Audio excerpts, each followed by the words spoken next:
Migrantlarning 1/3 qismi rus tili imtihonidan o'ta olmadi.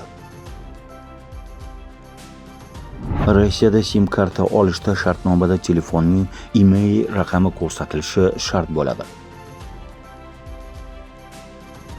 Moskva shimolidagi hostelda yong'in sodir bo'ldi.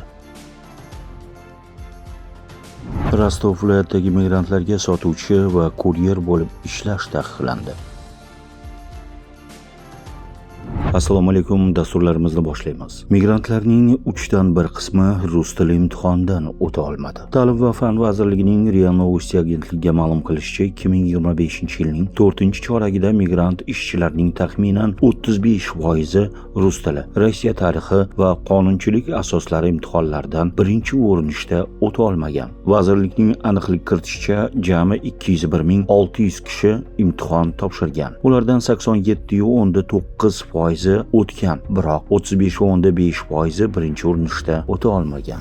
Rossiya aeroportlarida migrantlar uchun video roliklar ko'rsatiladi. Unda Rossiyadagi hayot, uning qonunlari va urf-odatlari haqida ma'lumotlar bo'ladi. Migrant ishni boshlaganda esa unga moslashishga taklif qilinadi. Zarur holatda moslashish markazlariga borib maslahat olish mumkin bo'ladi. Hozir Rossiyaning Yakutiya, Tatariston, Xabarovsk o'lkasi, Kemerovo va Chelyabinsk viloyatlari hududida bunday markazlar ishlamoqda. O'tgan yil 960.000 xorijlik kursdan o'tgan. Ma'lum qilishicha, markaz bor hududlarda migrantlar o'rtasidagi jinoyatlar kamagan. Mahalliy aholi esa ularga xavotirsiz munosabatda bo'la boshlagan.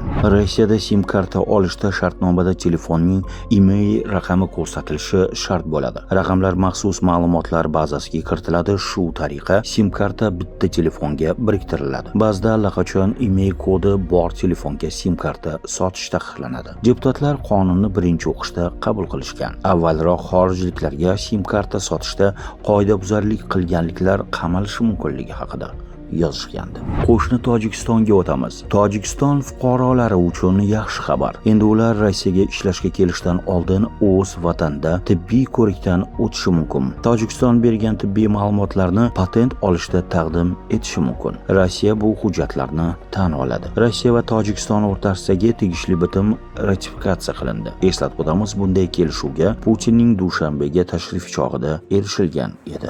Moskva shimolidagi hostelda yong'in sodir bo'ldi. Magistral hostelda sodir bo'lgan yong'inda odamlar ichkarida qolib ketgan. Ko'pchilik oynalarni sindirmoqda. Matraslarni uloqtirib, oynadan sakrashmoqda, deya yozadi Осторожно Novosti Telegram kanali. Hosteldagi yong'in paytida 6 ta kishi jabrlangan. Ular tibbiyot muassasalariga murojaat qilishgan. Telegram bir kunda 230 mingdan ortiq kanal va guruhlarni blokladi. Bunga messenjerdan foydalanish shartlari buzilgani, jumladan zo'ravonlikka undovchi, nomaqbul kontentlar ulashilgani va noqonuniy tovarlar savdosi sabab bo'lgan. Rostov viloyatidagi migrantlarga sotuvchi va kuryer bo'lib ishlash taqiqlandi. 1-apreldan boshlab mehnat muhojirlariga kuryerlik, ulgurji yoki chakana savdo, ya'ni oziq-ovqat, ichimliklar va tamaki mahsulotlari, haydovchi va mashinist, shuningdek fitnes markazi va quvur liniyasi xodimlari sifatida ishlash taqiqlanadi. 1-martdan boshlab xorijliklarga qimmatbaho metallar ishlab chiqarish va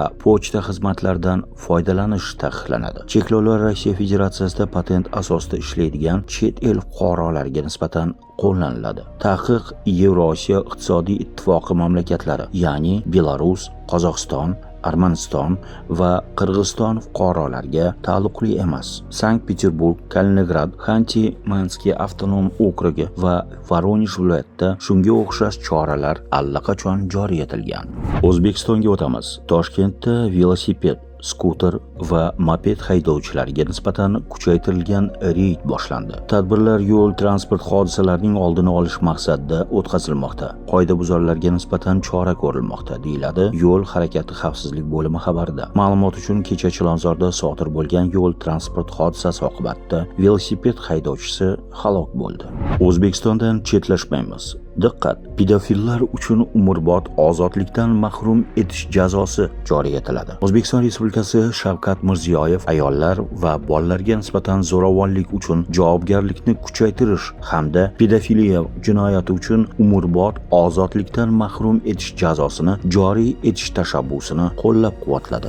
Rossiyaga qaytamiz. Qurilishda migrantlar mehnatdan noqonuniy foydalanganlik uchun javobgarlik kuchaytiriladi. Rossiya Ichki ishlar vaziri tomonidan ishlab chiqilgan yangi qonun loyihasiga ko'ra, endilikda xorijlik ishchilarning hujjatlari, patent va reyestr uchun bevosita bosh pudratchilar javobgar bo'ladi. Agar qurilish obyektida hujjatsiz migrant ishlayotgani aniqlansa, ish beruvchi birinchi safar 800 ming rublgacha, qoidabuzarlik takrorlansa 2.5 million rublgacha jarimaga tortilishi mumkin. Ushbu choralar qurilish maydonlaridagi noqonuniy mehnat chek qo'yish va nazoratni kuchaytirish maqsadida joriy etilmoqda.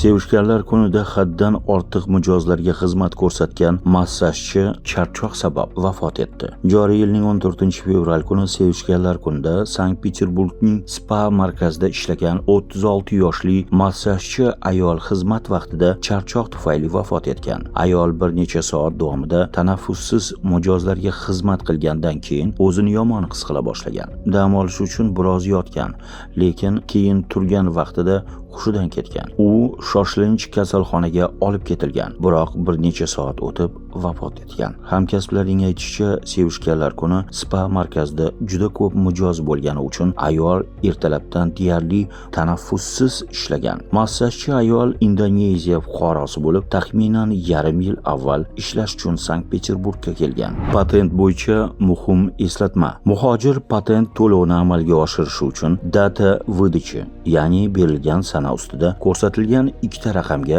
e'tibor berish kerak. Bu to'lov amalga oshirilishi lozim bo'lgan oxirgi kundir. To'lovning oldindan, ya'ni 3-4 kun oldin amalga oshirish tavsiya etiladi. Agar to'lov sanasi dam olish yoki bayram kunlariga to'g'ri kelib qolsa ham, to'lovni hujjatda ko'rsatilgan sanadan kechiktirmay amalga oshirish zarur. Xabarlar bilan sizni Dilshod Umarov tanishtirdi. Salomat bo'ling. Kanalimizga obuna bo'lishni unutmang. Fikr va mulohazalaringizni kommentariyada qoldiring. Salomat bo'ling. Yangiliklar bilan sizni Dilshod Umarov tanishtirdi. Salomat bo'ling. Kanalimizga obuna bo'lishni unutmang. O'z fikrlaringizni kommentariyada qoldiring.